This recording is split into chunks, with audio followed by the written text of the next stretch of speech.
Sobat Safta, balik lagi di DMS Dakwah Muda Safta. Hari ini kita bakal ngobrolin soal sesuatu yang deket banget sama hidup kita, tapi sering banget kita lupain, yaitu alam. Tapi sebelum itu, kenalin dulu aku Adifa sebagai host.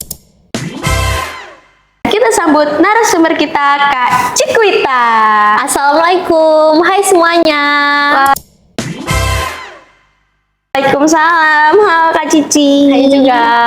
Gimana kabarnya Kak Cici? Alhamdulillah baik. Kalau kamu gimana nih kabarnya? Alhamdulillah baik juga. Oh iya, aku boleh tanya-tanya dulu nggak sih Kak Cici? Boleh banget. Kesibukan Kak Cici akhir-akhir ini tuh apa sih? Dengar-dengar Kak Cici tuh habis jadi duta lingkungan sekolah ya? Alhamdulillah, aku dikasih kepercayaan buat jadi duta di sekolah. Kalau kesibukan aku sih, setiap harinya aku sekolah buat belajar. Terus pulang sekolah, aku sempetin buat merawat kebun toga di rumah aku. Wah, kebun toga yang tanaman obat keluarga itu ya Kak? Iya benar.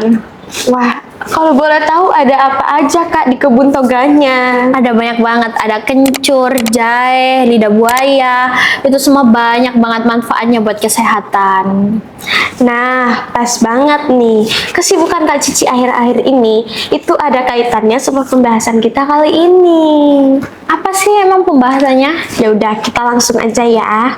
Kak Cici sadar nggak sih, beberapa hari terakhir Surabaya itu makin sering banjir, udara yang makin panas, terus cuaca yang ekstrim, dan sampahnya yang ada di mana-mana. Iya lagi bener banget, cuaca akhir-akhir ini semakin ekstrim. Kadang panas tiba-tiba hujan.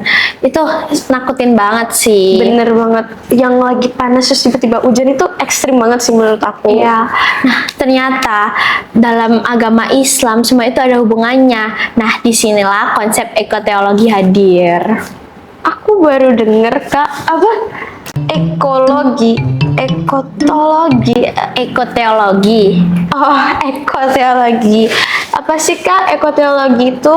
Jadi ekoteologi itu dibagi dari dua kata, dari kata eko dan teologi. Kata eko yang artinya lingkungan dan teologi yang artinya ilmu tentang Tuhan. Jadi ekoteologi adalah cara pandang agama bahwa menjaga alam termasuk dalam ibadah. Oh, seperti itu ya Kak Cici. Keren.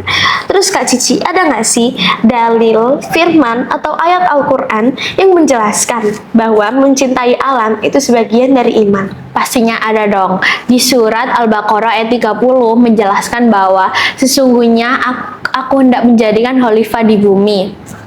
Jadi manusia itu diciptakan untuk menjaga, bukan malah untuk merusak. Oh gitu Kak Cici. Iya. Apa sih Kak Cici kaitannya alam sebagai tanda kekuasaan Allah? Jadi Al-Quran itu sering banget ngajak kita berpikir lewat alam. Alam bukan cuma latar hidup, tapi ayat-ayat Allah yang hidup.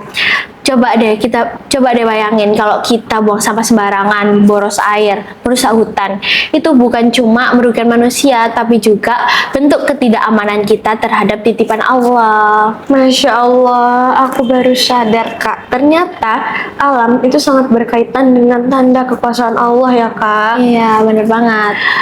Oh, seperti kehidupan kita sehari-hari aja nih Kak Cici. Kayak hemat saat menggunakan air, mengurangi sampah plastik. Itu termasuk nggak sih Kak? Dalam konsep ekoteologi pastinya itu berkaitan, karena ekoteologi itu bukan teori berat, tapi bisa dimulai dari hal-hal kecil kayak gitu. Dan hal-hal kecil kayak gitu bisa bernilaikan ibadah kalau kita niatkan karena Allah. Masya Allah. Coba deh, kalau iman kita bukan cuma terlihat saat di masjid, tapi juga saat kita memperlakukan bumi. Masya Allah, gitu ya Kak. Iya. Ngomong-ngomong nih Kak, ngomong-ngomong soal iman yang berkaitan dengan cara kita memperlakukan bumi. Kak Cici dengar nggak sih bencana alam yang bencana banjir baru-baru yang di Sumatera ini, itu? ya. Iya benar. Itu Aku tahu, itu gempar banget kan, kasihan banget. benar banget, itu sangat menyentuh hati sih. Nah, Bagaimana pendapat Kak Cici mengenai bencana banjir tersebut apabila dikaitkan dengan keimanan seseorang terhadap penjaga lingkungan, Kak? Kalau menurut aku sih, bencana banjir yang terjadi di Sumatera kemarin itu nggak bisa langsung disimpulkan sebagai hukuman, tapi dalam perspektif ekoteologi Islam itu bisa menjadi cerminan hubungan antara manusia dengan amanah Allah. Bener banget Kak Cici, aku sangat setuju sih kalau misalnya Allah melarang membuat kerusakan di bumi sesuai dengan Quran Surat Al-A'raf ayat 56. Ketika eksploitasi dilakukan tanpa tanggung jawab, ini bertentangan dengan nilai keimanan. Iya, bener banget.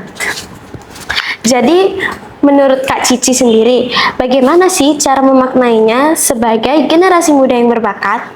Dalam ekoteologi Islam, semakin besar keimanan kita terhadap Allah, semakin besar juga kepedulian kita terhadap kelestarian alam. Gitu ya, Kak? Iya, karena mencintai ciptaan Allah itu juga termasuk mencintai Allah. Gitu ya, Kak. Berarti kita bisa nyimpulin ya bahwa menjaga atau merawat lingkungan bukan sekedar aksi sosial, melainkan bentuk ibadah dan wujud nyata tauhid dalam kehidupan sehari-hari. Bener banget. Oke, itu closing statement yang sangat inspiratif sekali, Kak. Semoga obrolan kita hari ini bisa bermanfaat untuk semuanya. Amin. Terima kasih untuk Kak Cici atas wawasannya yang begitu inspiratif untuk saya pribadi. Sama-sama. Saya selaku host izin pamit undur diri. Sampai bertemu di DMS Dakwah Muda Safta selanjutnya. Wassalamualaikum warahmatullahi wabarakatuh. Dadah.